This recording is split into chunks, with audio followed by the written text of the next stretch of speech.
Hey everyone, Nut Free Mama here. Today I'm going to show you how to make Wowbutter Tagalongs. Okay, Girl Scout season is upon us, and if you don't feel comfortable eating the Girl Scout cookies, I'm going to show you how to make your own Tagalongs. So first let's start off with our ingredients. We need a half a cup, which is 1 stick of butter. Then you need a fourth a cup of granulated sugar. You need a fourth a teaspoon of vanilla extract. Then you need 1 cup of all-purpose flour. You need an eighth a teaspoon of baking powder. You need another eighth a teaspoon of salt. You need 3/8 cup, which equals a fourth a cup plus 2 tablespoons of wow butter. Then you need another 3/8 cup, which is 1/4 cup plus 2 tablespoons of confectioner sugar. And then we are going to need some milk chocolate chips, just however much you need, for the coating. So I'm going to use probably the whole entire container, which is about 2 cups. And then you need just some oil if you want to thin out your milk chocolate. So just, play that by ear, about no more than 3 tablespoons.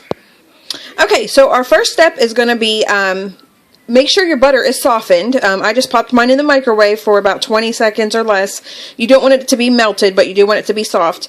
And so we're going to combine our butter and sugar with an electric mixer until it's light and fluffy, so about 3 to 4 minutes. Okay, that looks good. So next we are just going to go ahead and add in our vanilla extract and just mix that to combine it. Okay, so now in a medium bowl, you want to go ahead and whisk together your flour, your baking powder, and your salt. And then we are going to combine our dry ingredients into the wet ingredients. Okay, this is what your dough should look like. I just went ahead and added half of my flour mixture at a time and mixed it with my mixer. But now I'm going to have to do the rest by hand. And then what you're going to want to do is just form it into a disc, and we're going to wrap it in plastic wrap and put it in the refrigerator for at least 1 hour. Okay, here is my dough ball disc. Now I'm going to go ahead and stick that in the refrigerator for 1 hour. Okay, so after your hour is up, you want to go ahead and preheat your oven to 325, and then we are going to roll out our dough to about a 1/4 inch thickness on a floured surface, and then you're going to need something, little round cookie cutters to cut out your cookies. I didn't have any, so I am going to use this. It's just the top of one of my sugar crystals. It's a little less than 2 inches, so anything between 1.5 to 2 inches is great.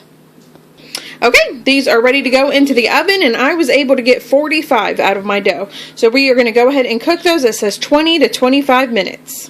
Okay, so while the cookies are in the oven, I am going to go ahead and make our wow butter paste. So just add your confectioner sugar and your wow butter to a bowl, and you just want to mix that really well. If your wow butter is cold because you keep it in the refrigerator, you can put this in the microwave for a few seconds. You just want to mix it together until like a pasty dough forms. And I'm going to go ahead and put mine in the refrigerator when I'm done because I just think it works. It's easier to work with that way. Okay, so that is ready to go, and as per usual, I had to use my hands to really mix it together. You can only get so far with a spoon, but I'm going to go ahead and put that in the refrigerator now. Okay, these cookies are ready to go. Actually, mine had 9 minutes to spare, so they really only cooked for about 11 minutes total. So just keep an eye on them because a couple of them did get a little more brown on the bottoms than I would like, but they should still be good. And this batch over here just is perfect. So we're going to just let those cool completely. Okay, so next you just want to take your wow butter out, your mixture with your confectioner sugar, and just roll it into as many balls as cookies you have.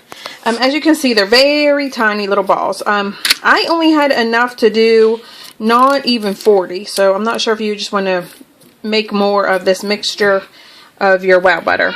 So I am going to go ahead and put those in the freezer for a little bit just so they will get nice and firm, because I don't want them to be this runny. And we're going to place them on top of our little cookies. So let's go ahead and get those back in the freezer for a couple minutes. Okay, so while those are hardening up in the freezer, we are going to go ahead and melt our chocolate in the microwave in 30-second increments until it's nice and smooth. And if you want it to get a little thinner, you can add at least a tablespoon or a little more of vegetable oil. Okay, so after your chocolate is melted, then you want to add your vegetable oil. Be sure you do that after you're done melting your chocolate. So that's what it should look like. And then you take one of your cookies and one of your little dough balls, or your little wow butter balls, and just go ahead and spread it on top of the cookie, kind of like a dome shape. And then we are going to dip it in our chocolate with using a fork, and then beat it off the side to get the excess chocolate off, and then move it to the parchment paper. Okay, these are all ready to go. I just stuck them in the refrigerator a little bit so they would harden. And now we're going to have taste tester have a little taste. Okay, those look good. Now we're going to get this one out for taste tester. Don't forget to check out our other Girl Scout inspired cookies. We have Thin Mints and we have the oatmeal wow butter cookies in here. Just 1 second and I'm going to get one for taste tester. This one looks good. Taste tester. There you go. Have a little taste. Yeah. Yummy. Do you like it? Okay, everyone, don't forget to like and subscribe. Don't like it. We'll see you next time. See you next time. Bye.